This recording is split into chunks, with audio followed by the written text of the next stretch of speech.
their minds against the dictatorship of the Chinese Communist Party.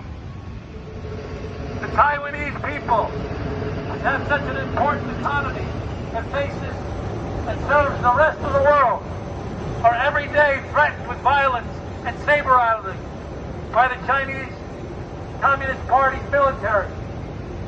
The Kazakhs are in concentration camps. We must call attention to the abuses of the Chinese Communist Party against their own people. So again, I say thank you to all of you, and I promise you that I will stand with you in this fight from this day going forward. Thank you for everything you're doing. Thank you, everybody.